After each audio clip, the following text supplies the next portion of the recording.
Hello and welcome to the Center for Spiritually Integrated Arts, a Centers for Spiritual Living teaching center. I am Reverend Dr. Raymont Anderson. I am the founder and the spiritual director.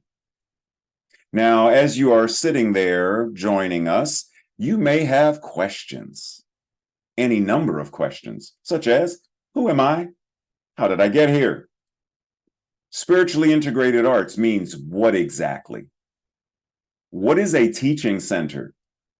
Well, what is Centers for Spiritual Living? What is that? What does that even mean? Or New Thought, or religious science, or science of mind and spirit?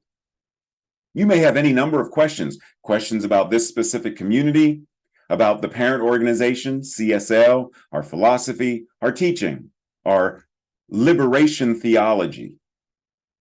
Any number of questions. Feel free to send an email. We look forward to connecting more and building our virtual community, our global community. And if you haven't connected yet on social media, feel free to do so. This is your invitation now. Also, did you know that all of our Sunday messages are archived on our YouTube channel? You can watch it anytime. Now, questions about anything, such as becoming a member. What does that mean? What does membership entail? And if you live somewhere far and already belong to a spiritual community, can you be a member of more than one? The simple answer is yes, you can. Just like you can shop at more than one grocery store, you can attend or be a member of more than one gym. We are building beloved community. So you can do both. You can be a member of both. You can be involved with both. That's what being in spiritual community means. So we welcome you. We invite you. We are so appreciative that you have found this community and that you have joined us today. We bless you. We love you. We welcome you. Live long and prosper. Sit back, relax, and enjoy the rest of our Sunday message. Love you. Connect with you soon. Blessings.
Namaste and greetings.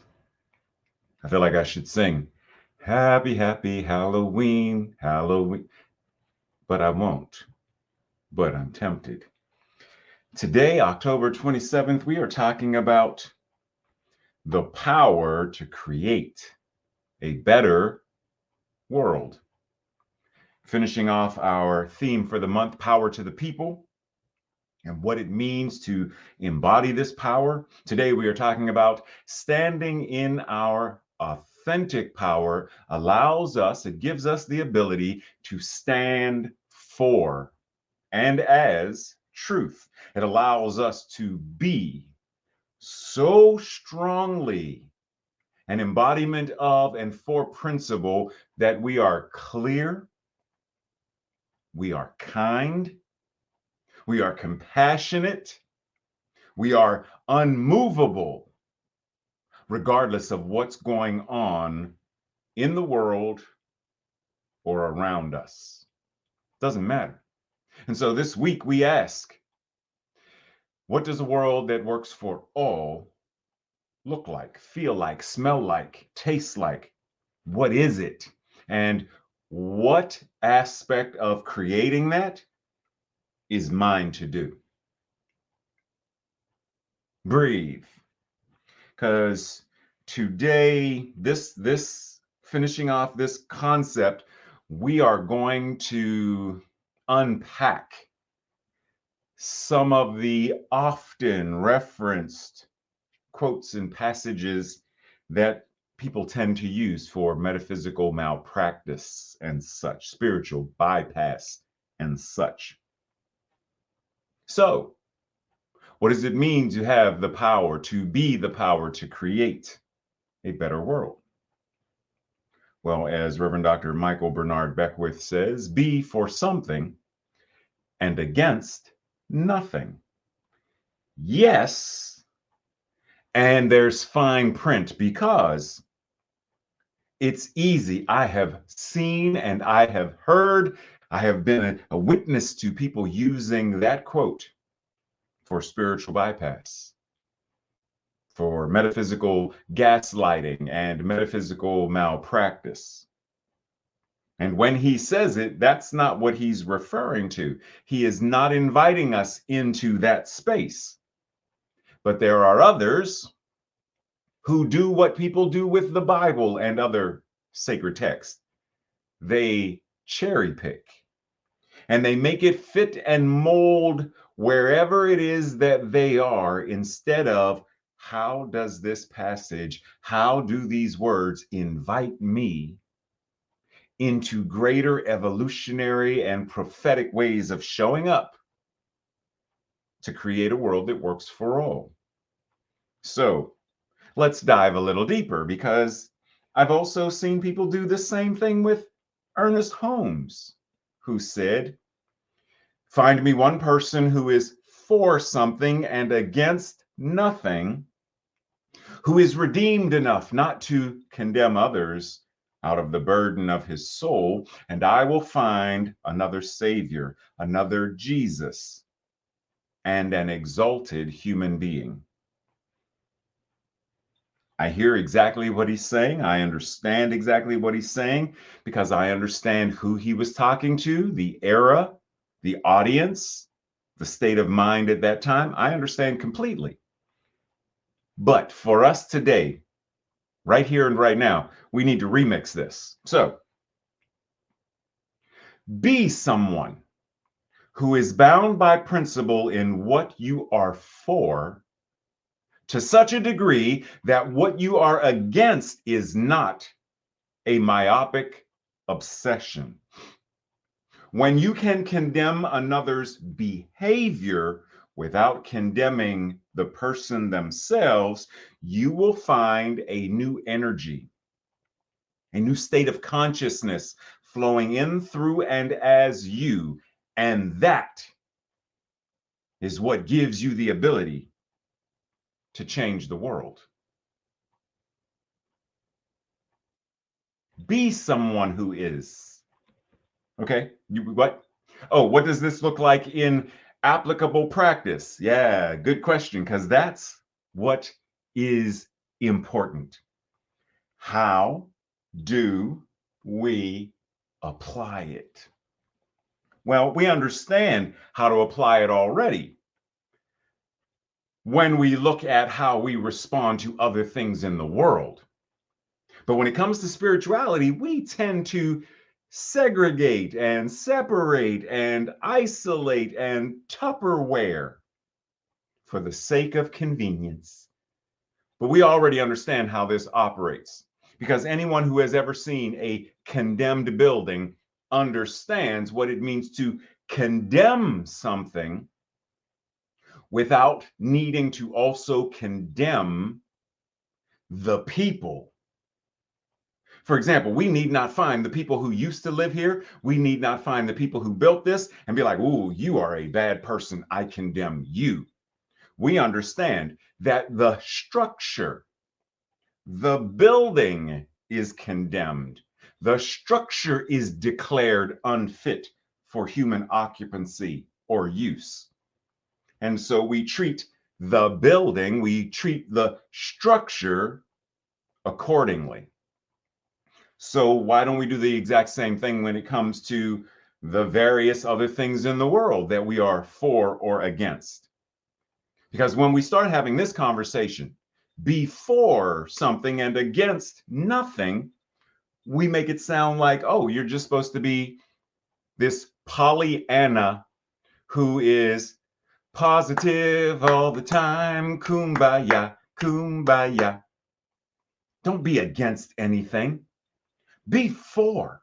People will quote Mother Teresa, who said, "I will not show up at your protest of the war, but if you have a rally for peace, I'll be there." So does that mean she sat around waiting for the rally for peace and spoke out or spoke up or showed out? Not at all. Because if I'm not going to do this and I'm waiting for that, in the meantime, what am I doing? And people have used her quote to say, no, you're supposed to be for. Do not protest. Do not resist, because what you resist persists. Oh, so if you buy new cookware, you're not looking for the ones that resist sticking? You're not looking for, and you don't want firefighters to have flame resistant clothing? It's okay to use the words when it's referring to linguistic convenience. I understand. But when we get so obsessed with the linguistic convenience, this concept of for and against, we get confused. So what does it mean to be for and against? For something and against nothing, or whatever that means, whatever. So let's look at a couple of things that show up. Sex trafficking. Are you against it? Okay, so you may not speak out against it, but what are you for? Are you against book bans, or are you for book bans? Are you against gun safety, or are you for gun safety? Whatever. The general concept for each of us to sit with and identify.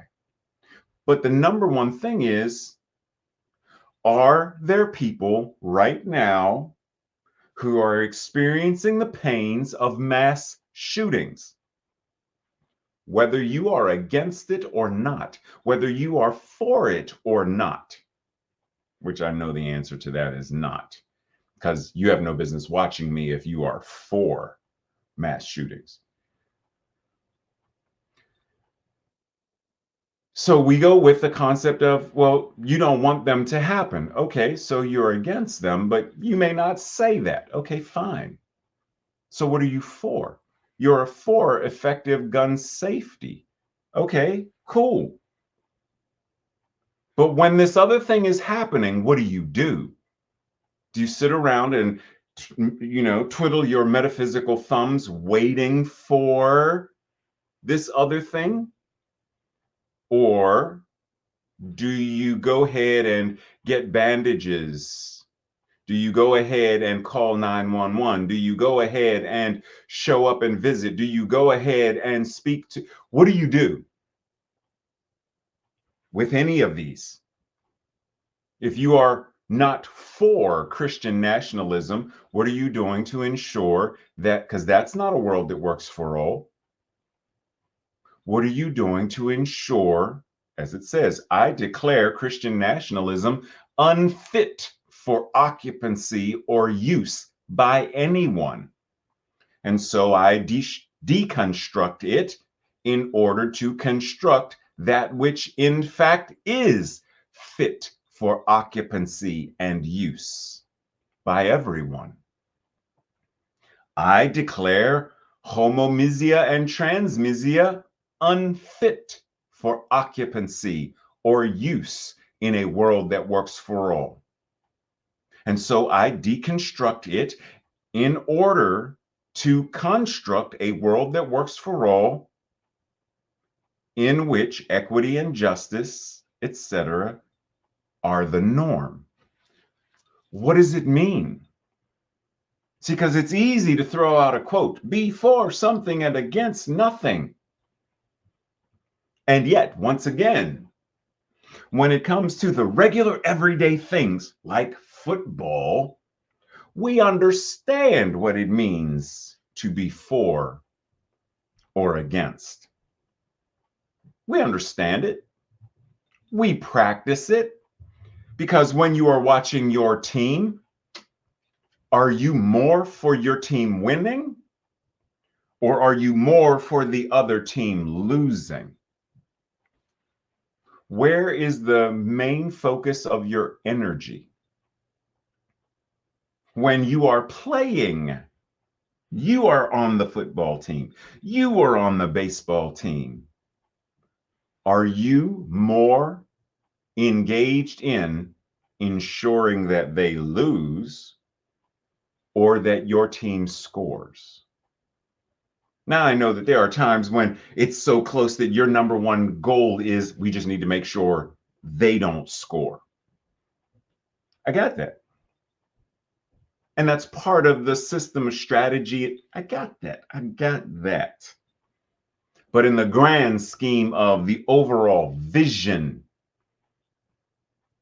if someone were to say, you are the star player or the captain of the team, what is it that you desire? What is your vision for the team? Yes, hello. I'm the quarterback, and my vision for the for the team is that they lose. Huh? So, what is the vision for you and your team? Oh, yeah, yeah, yeah. That they lose. That makes what? The vision is a world that works for all. The vision is okay. If that's the vision, then how are we bringing about the mission? How are we engaging and embodying the values of, and how are we bringing it into manifestation? Because if we only focus on one thing, then we lose sight of. So it's more a practice of clarity and awareness. Socrates says, the secret of change is to focus all of your energy not on fighting the old, but on building the new. Now he says, focus all of your energy not on fighting the old, but you recognize it. Because how do you know you're not fighting? You have to be able to identify what it is in order to make sure that build the new. But you have to know what is new to build new. You have to know what is old to shift from into. So there has to be a level of clarity. How do I focus? How do I bring my vision into focus, clarity, awareness in order to do this? Well, one important thing is we have been lied to, and we continue in many ways to continue to perpetuate the lie. Now, the lie you are asking is what? The lie of either or. Because you can have both and. You can have the donut and the apple. It doesn't have to be either or. In general conversation. Now, if there's some other medical thing going on, yeah, that's a different matter. I'm saying in the general sense of, and for linguistic convenience, we believe it has to be either you're for or you're against, but not both and.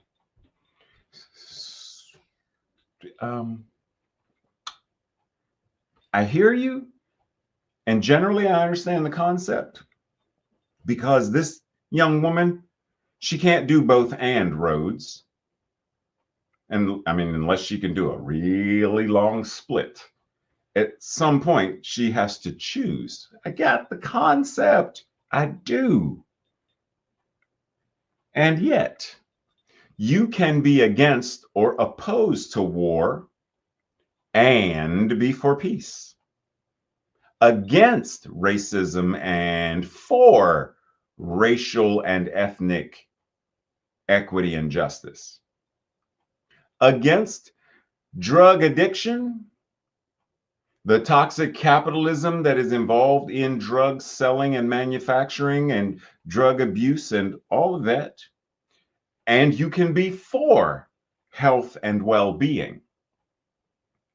We need not vilify, as Reagan and many other folks did, the drug addict with the war on drugs, because it wasn't a war on drugs, it was a war on people, and predominantly the people who were addicted to and what we would call abusers of drugs, rather than getting them the health and well-being, mental health and well-being, medical health and well-being that they needed.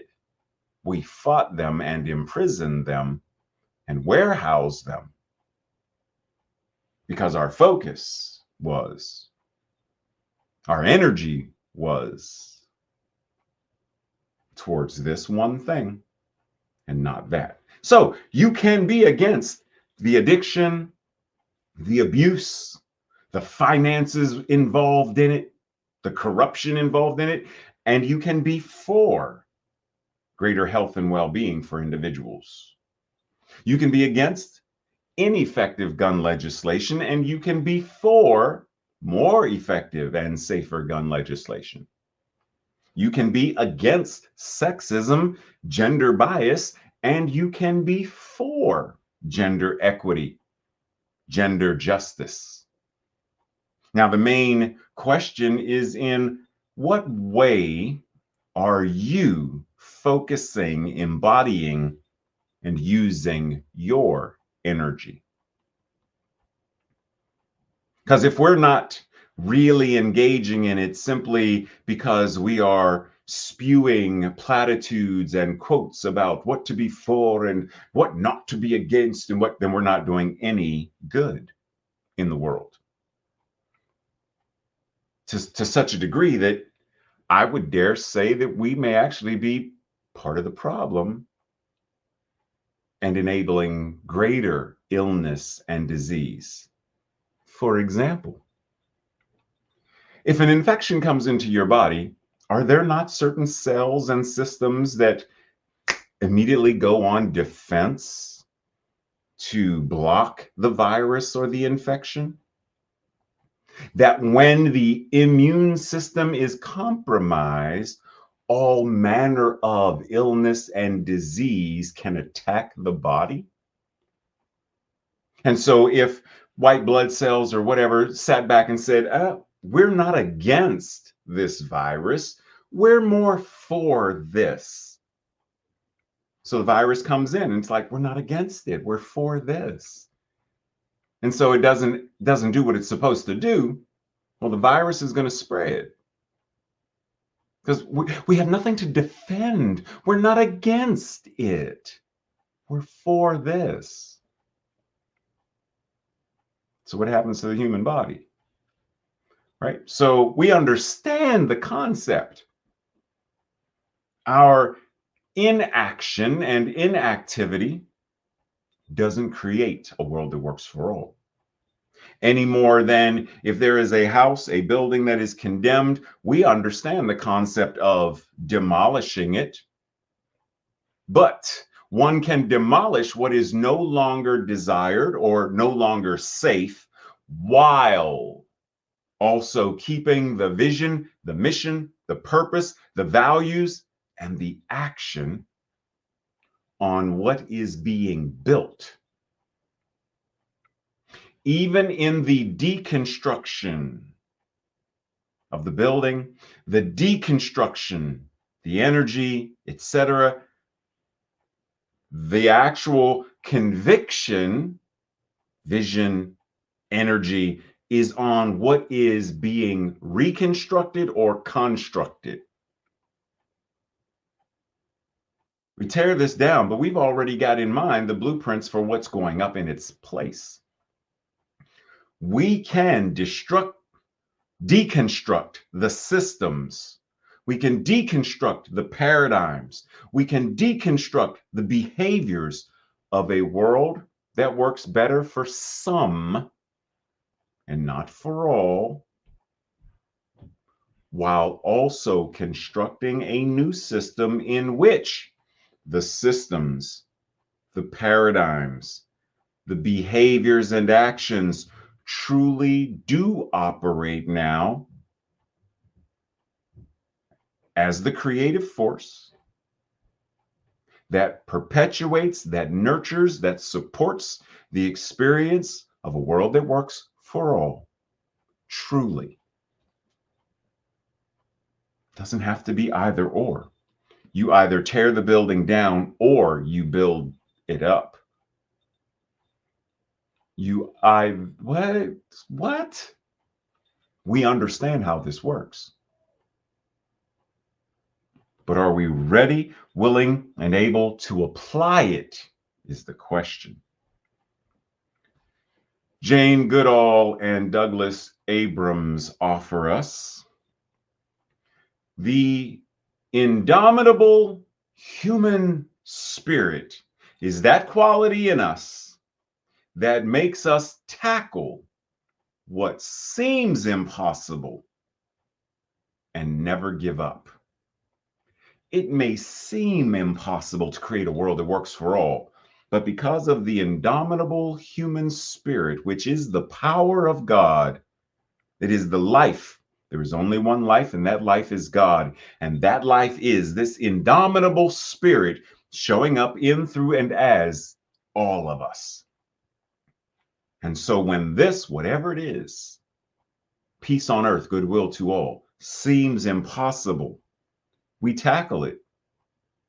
We never give up because we know through the power of creation, the power that is God, the power that is your power, my power, our power, we can change it. The human mind created it. Human emotions created it.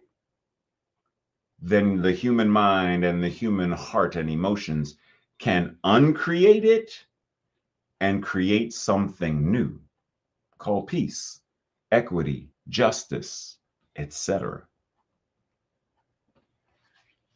As Dr. Angela Davis says, I am no longer accepting the things I cannot change. I will not accept racism, sexism. I will not accept it. So rather than, I am changing the things I cannot accept. I am changing the systems because I cannot accept them. I will not be complicit in their perpetuation. And so I am changing what you call impossible, I see as possible, probable, inevitable. I am changing the things that I cannot and will not accept. What are you changing? What are you willing to no longer accept, but to change in order to manifest and create a world that truly works for all? A steadfast determination to attain some purpose, the letting go of all that opposes it, a complete reliance upon the law of good, and an unqualified trust in spirit. This is real power. What is our purpose? A world that works for all. What is our vision? What is our purpose? What is our mission? And do we have a steadfast determination? You say impossible, I say let's tackle it and make it possible. Are we willing to let go of the idea that what is opposing it is more powerful? That which is war opposes that which is peace. The concept of war opposes. So which one are we focusing our energy more on? There will always be war for as long as there are humans. Then I'm focusing more on what is the opposition. I am focusing more on this war on drugs instead of letting that go and focusing on the health and well-being of people. Are we willing to let go of our addiction to the opposition? We understand that it's there, but we are not addicted to it. We have a complete reliance upon that which is the infinite law of goodness itself. We trust in that which is spirit, that which is God, and we need not quantify it or qualify it. I don't need to explain myself. I know. And because I know, I act. That is real power. Breathe.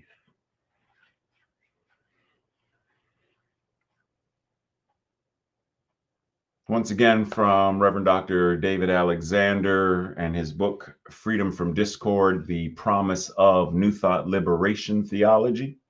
He offers us the topics of so-called culture wars are topics of basic human dignity: gay marriage, gun control, women's health care, transgender rights, and racial equity.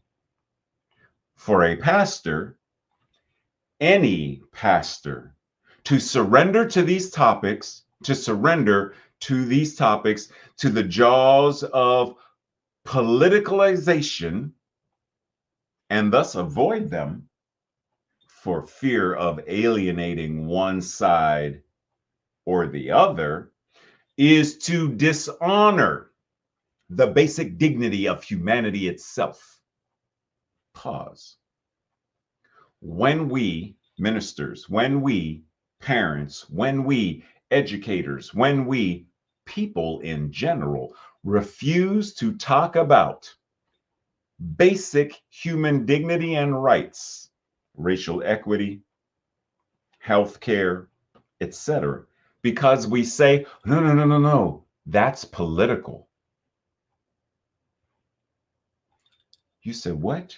Talking about women's health care is political, so we shouldn't talk about it at all? Right, we shouldn't talk about it at all because it's political. No, it's not. So when we step into that space of, oh, no, hands off.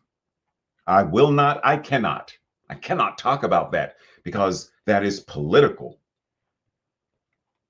All of life is political. If you really understand what politics are, we are not talking about partisan. We are not talking about red and blue elephants. We're not talking about that. We're talking about human rights, human dignity, and life itself. And that in and of itself is political. Politics is not about teams. Politics is about life. So he goes on to say, It is to dishonor the basic dignity of humanity itself. A spiritual theology, breathe, a spiritual theology that dares to proclaim a radically inclusive spiritual equality must stand up and speak up in a nation and in a world where basic human rights are denied to any of its people. And I would parentheses, and yes, there's a typo on there. So let's go back to when we were talking about perfectly imperfect. I would go ahead and add in denied to any of its people and any of creation, because if we are so focused on human rights, but we are still abusing animals, so focused on human rights, we're still destroying the planet, then we're still missing the point. Because if I just love people so much, then why are you burning? Why are you an arsonist who is burning down their homes? Right? You can't love and support people and humanity while destroying the planet. So I would add in there that we must speak up, we must stand up, and we must speak up in a nation and in a world where basic human rights are denied to any of its people, any of the animals, the planet itself. Failure to do so is spiritual malfeasance and theologically bankrupt behavior. Theologically bankrupt behavior that fails to live up to the principle of oneness that it claims to represent. We are political by nature because to be human and to live in the context of community is itself a political act. And if you recall from a previous Sunday, a conversation that Reverend David had with Bishop Flunder, where he said, he interviewed her and he said, what do you want a New Thought audience to know more than anything? To which Bishop Flunder said, you know, I love your people, your teaching, and your affirmative language and view on life. You understand the power of the word, but I need you to start using it. I need you to stop praying as if there are no lives on the line. Beloved, lives are on the line every day. Use what you've got. Use what you have to heal that. That is our call to action. And this is attributed to Charlie Chaplin, who said, the trouble is you won't fight. You've given in. Think of all the power that's in the universe, moving the earth and growing the trees. That's the same power within you. If you only have the courage and the will to use it. Breathe. Living as a way of life that uses all of the science of mind and spirit, all that it offers is to also practice a New Thought liberation theology as a way of life. Through the practice and the active embodiment of it, we are not only willing to fight, but we are far more capable of engaging in the fight. Now, I know some of you already are all, oh, why are you using the word fight? Yeah, well, acronym. We're changing it. Fight means, for the sake of our conversation, fight means focused imagineering, generating healing tactics. We are not only willing to focus our imagination, to engineer our imagination, to generate healing tactics, but we are far more capable of engaging in this focused imagineering, which generates healing tactics.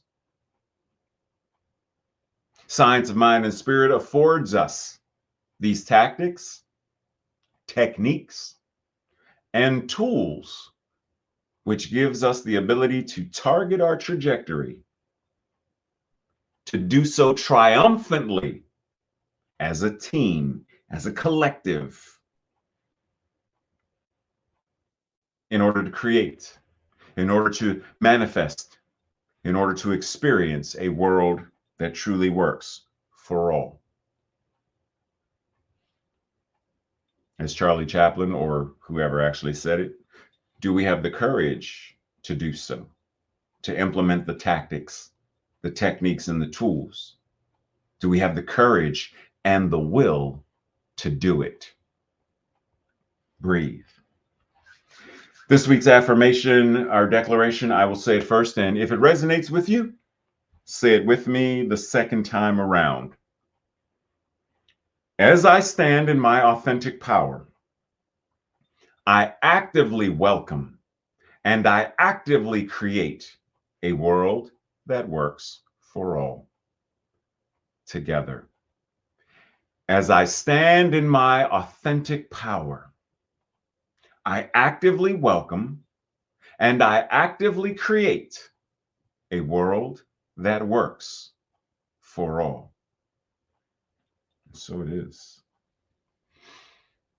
So whether you join the Thursday night study group that goes over these questions, or you do this as a solitary or even in small groups yourself with friends, journaling or whatnot, here are the questions to contemplate this week.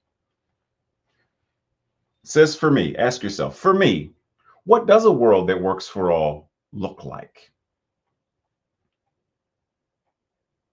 Number 2, what are examples of my for and against? The impetus for change often, but not always, comes from some kind of discontent. What am I discontent about? And having identified that, so what is my impetus to change? What am I inspired to change? And how am I changing? So you don't like the fact that the educational system does whatever it's doing with children. What are you doing to change it? You don't like that it's so easy for people to buy a gun. What are you doing to change it? You don't like the fact that Christian nationalism is growing. What are you doing to change it? You don't like, what are you doing to change it? Number 3, what makes my heart sing? What calls me to engage and what lifts me? Where do I find this? Or where could I find this in my community? Am I willing to support its creation if needed? If there is something that this community could be doing that's not fitting you, not fulfilling you, not inspiring you, because it doesn't exist right now, how can you help to support the creation of it? For example, eventually we will be doing in-person and virtual hybrid gathering. Doesn't exist right now, but you want it to? How can you help to support the creation of this live in-person or pop-up opportunity, whatever that is? Theater, performances, poetry readings, open mic night, dance, art, gallery showings, trips to New York or wherever.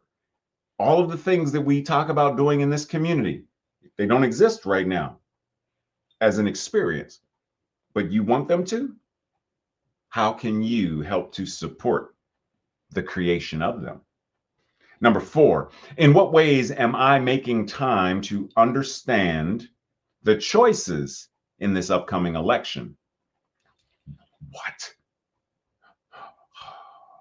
What am I doing to be an effective conscious, life-affirming voter, and an advocate for a world that works for all. And lastly, what am I willing to do to shift the idea that human dignity and human rights are not something to be avoided? Human dignity and human rights are not political in the way that we claim they are, and thus avoid them.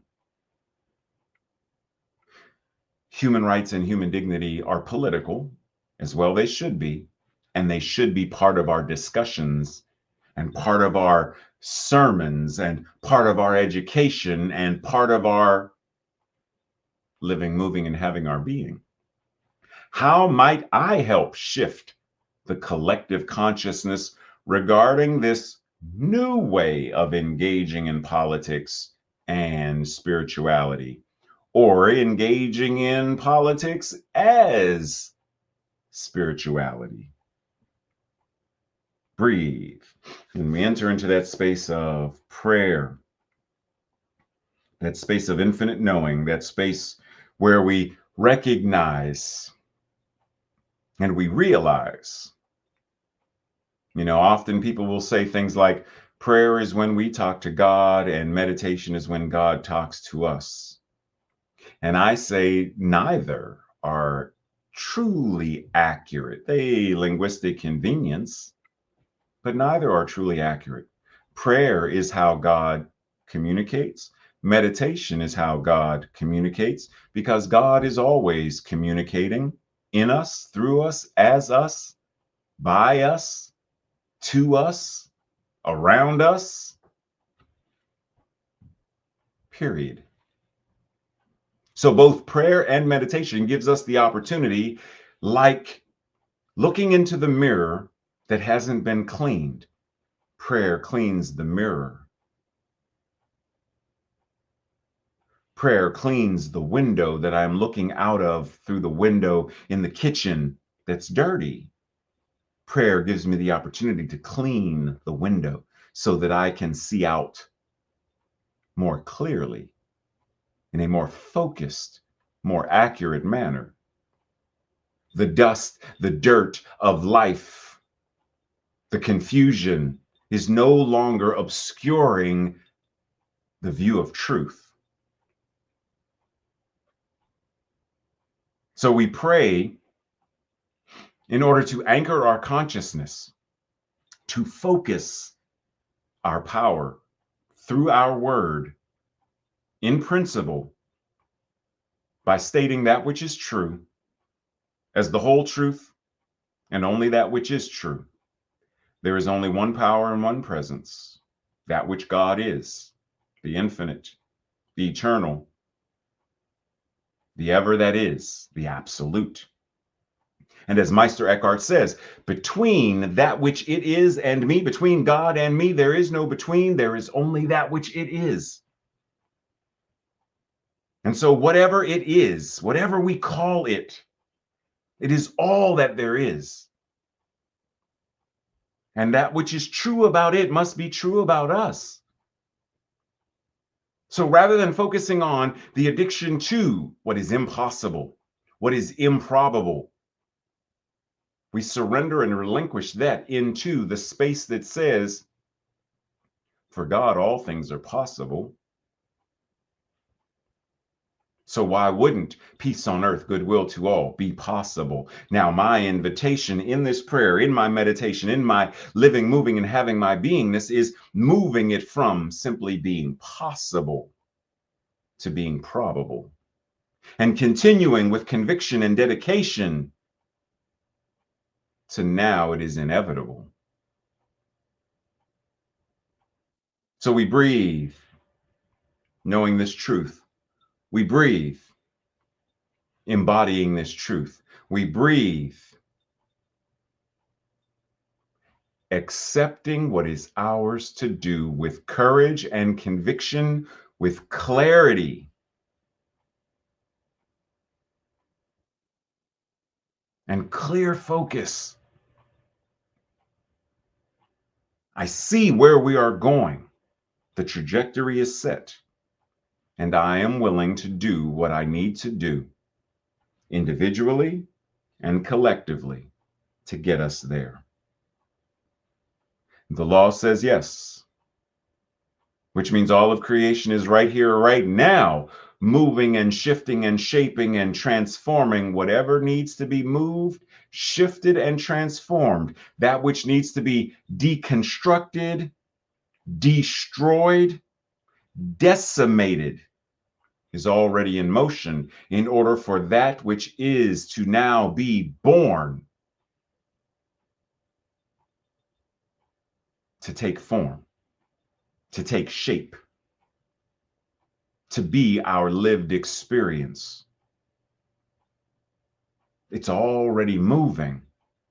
Can you feel it? It's already clicking and shifting, and there it is. Can you feel it? Are you willing to feel it? It's already moving. It's already shifting. And so as we live, move, and have our beingness as prayer, as our amen, we stand back and marvel at the magnificent way that the universe does what it does, the magnificent way that God shows up as this answered prayer, knowing that it is already so. And so it is. And so it is. Breathe, breathe. Blessings and appreciation. As always, since it wasn't posted at the beginning, check the chat to see if we are in fact having after service fellowship. I know that one of the weeks we were in Atlanta, and so October is, so check the chat. If it says yes, we are, then I'll see you there. If you don't see anything, then we are not. And I will see you in a week or see you during the week. Blessings, much love and appreciation. Go change the world.